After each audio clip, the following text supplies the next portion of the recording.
बांग्लादेश में फिर तख्ता पलट। 49 साल पहले भी शेख हसीना ने भारत में ली थी शरण। आज भी दर्ज है सत्ता का वह संघर्ष। बांग्लादेश में इस समय उथल पुथल मची है। यहाँ 49 साल पहले का इतिहास एक बार फिर दोहराया गया। 15 अगस्त 1975 को बांग्लादेश के संस्थापक शेख मुजीबुर रहमान की हत्या के बाद पहली बार तख्ता पलट हुआ। तब भी सेना ने देश की बागडोर संभाली। तब अपनी बहन के साथ विदेश से भारत में शरण लेने वाली शेख मुजीब की बेटी शेख हसीना दिल्ली में पौने 6 साल तक रही थी। इस बार भी तख्ता पलट होने पर वह शरण लेने के लिए भारत ही आई। बांग्लादेश में हुए तख्ता पलट और उसके बाद के सत्ता संघर्ष दर्ज हैं। 1975 के तख्ता पलट के बाद शेख हसीना पहली बार भारत में पौने 6 साल तक रही। वह 18 मई 1989 को बांग्लादेश अपनी बेटी के साथ वापस लौटी। इंडियन एयरलाइंस के विमान से वह कोलकाता में ढाका एयरपोर्ट पर उतरी थी, जहां आवामी लीग के नेताओं ने उनके बांग्लादेश लौटने पर स्वागत किया था। उनकी वापसी महज 12 दिन बाद ही बांग्लादेश के तत्कालीन राष्ट्रपति जियाउर रहमान की हत्या चटगांव में कर दी गई थी। इस पर शेख हसीना ने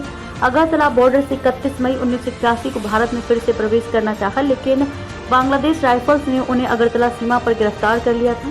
इस बार भी शेख हसीना भारत में त्रिपुरा के अगरतला में ही हेलीकॉप्टर से उतरी। छात्र आंदोलनों ने नहीं छोड़ा पीछा। बांग्लादेश में आवामी लीग की अध्यक्ष रही शेख हसीना राजनीति की शुरुआत से ही छात्र आंदोलनों से घिरी रही। 11 अगस्त 1989 को उनके ऊपर 2 ऑटो में सवार बंदूकधारियों ने हमला किया था, जिसमें वे बाल बाल बच गए। उनके ढाका के धानमंडी स्थित घर पर 28 गोलियां दागी गई थी। 2 हथगोले भी बरामद किए गए थे। छात्र लीग के युवकों ने उन पर ये हमला किया था। 1996 में वे पहली बार बांग्लादेश की प्रधानमंत्री बनी और छात्र आंदोलनों से उनका पीछा नहीं छूटा। इस बार भी छात्र आंदोलन के बढ़ जाने और आक्रोश के बाद उन्हें देश छोड़कर फिर से भारत आना पड़ा। अगस्त का महीना उन पर पड़ा भारी। बांग्लादेश की 5 बार प्रधानमंत्री रही शेख हसीना पर अगस्त का महीना भारी पड़ता रहा। वर्ष 1975 में अगस्त में उनके माँ पिता और 3 भाइयों की हत्या हुई, तो वर्ष 1989 में उन पर अगस्त में ही जानलेवा हमला हुआ। इस बार भी 4 और 5 अगस्त के प्रदर्शन के बाद तख्ता पलट में उन्हें बांग्लादेश छोड़ना पड़ा।